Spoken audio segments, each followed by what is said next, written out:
കാർഷിക മേഖലയ്ക്ക് പ്രാധാന്യം നൽകി വെങ്കിടങ്ങ് പഞ്ചായത്തിൽ ബജറ്റ് അവതരിപ്പിച്ചു.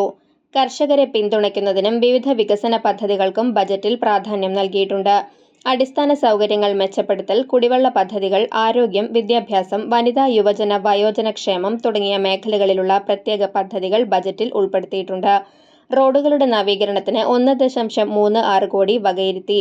29.22 കോടി രൂപ ചെലവും 28.33 കോടി രൂപ ചെലവും 88.65 ലക്ഷം രൂപ മിച്ചവും പ്രതീക്ഷിക്കുന്ന ബജറ്റാണ് വൈസ് പ്രസിഡന്റ് മുഹമ്മദ് ഹബീബ് അവതരിപ്പിച്ചത്.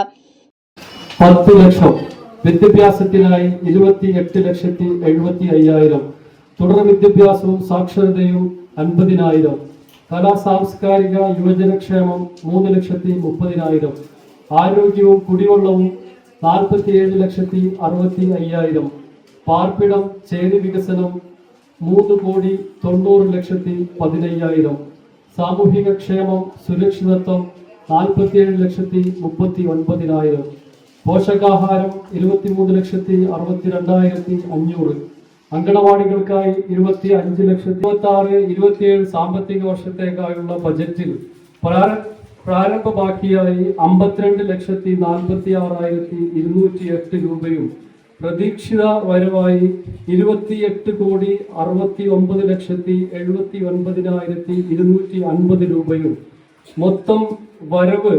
29,22,25,458 രൂപയുമാണ്. പ്രതീക്ഷിത ചിലവ് 28,33,60,100 രൂപയും നീക്കിയിരിപ്പ് തുക 88,65,358 രൂപയുമാണ്. പഞ്ചായത്ത് പ്രസിഡന്റ് ഗ്രേസി ജേക്കബ് അധ്യക്ഷയായിരുന്നു. സ്റ്റാൻഡിംഗ് കമ്മിറ്റി ചെയർമാൻമാരായ ജെസ്സി റാഫേൽ, മണികണ്ഠൻ മഞ്ചറമ്പത്ത്, റീനിത കബീർ, ആസൂത്രണ സമിതി ഉപാധ്യക്ഷൻ പി സ്റ്റീഫൻ തുടങ്ങിയവർ സംസാരിച്ചു.